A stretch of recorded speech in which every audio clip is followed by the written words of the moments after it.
কেমন আছো সকলে? আশা করি সবাই খুব ভালো আছো। এই যে ঘড়িতে দেখিয়ে দিলাম 10:30 বাজে। সবাই কিন্তু ভেবো না যে সকাল 10:30 বাজে, এটা কিন্তু রাত 10:30। আজকে রাত থেকেই শুরু করলাম ব্লগটা, কারণ এই সবজি কাটার কাজগুলো কিন্তু আমি সাধারণত সন্ধ্যেবেলায় করে থাকি।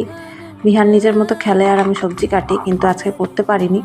বিহান ঘুমিয়ে যাওয়ার পরে এগুলো করছি। সবজি কাটা হয়ে গেছে, এখন একটু ফ্রেশ হয়ে নেব আর একটা ক্রিম মেখে আমি এখন চলে যাব ঘুমাতে। কারণ বিহান ওঠার আগেই কিন্তু আমাকে উঠে পড়তে হবে। এই দেখো, উঠেও পড়তে হলো। 6:30 বাজে সকাল। দেখো পরিবেশটা কি সুন্দর। কালকে সন্ধ্যেবেলা আমাদের এখানে খুব ঝড় বৃষ্টি হয়েছিল, তাই আমার বাইরে রাখা এই স্নেক প্লান্টটাও দেখো পড়ে গেছে। তোমাদের ওদিকেও কি ঝড় বৃষ্টি হয়েছিল? সকালের বাসি কাজগুলো সেরে নিচ্ছি।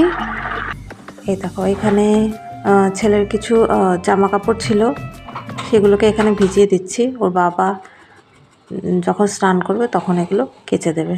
এখানে অল্প একটু লিকার চা বানিয়ে নিচ্ছি আমাদের 3 জনের জন্য। আমি, বিহানের বাবা আর বিহানের ঠাকুমা এটা খেয়ে নেবে। এই মাটির কাপটা কিন্তু একটা মেলায় কিনেছিলাম আমি, এটা আমার খুব পছন্দের। আর ওই দেখো, আমি চা খাচ্ছি আর দেখছি আমার হাজব্যান্ড এখানে বাসন মাজছে। ও আমাকে সমস্ত কাজেই হেল্প করে। এই যে দেখো, চা খেতে খেতে বিহানও উঠে গেছে। বিহান আজকে একটু লেটে উঠেছে।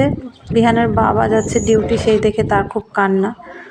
সেই জন্য তাকে নিয়ে গেলাম একটু তার বন্ধুর বাড়িতে, যেখানে ও সবসময় খেলা করে। বন্ধু বাড়িতে 1 ঘন্টা খেলাধুলা করে এসে তাকে খাইয়ে দিয়ে রেডি করে দিয়েছে। আমিও স্নান করে নিয়েছি। এবার বিহানকে ঘুম পাড়াবো। দুপুরবেলায় বিহান 1 থেকে 1.5 ঘন্টা মতো ঘুমায়। বিহান ঘুমিয়ে গেছে, এখন একটু নিজেকে সময় দেওয়ার পালা। তাহলে দেখা হচ্ছে কোনো পরবর্তী ব্লগে।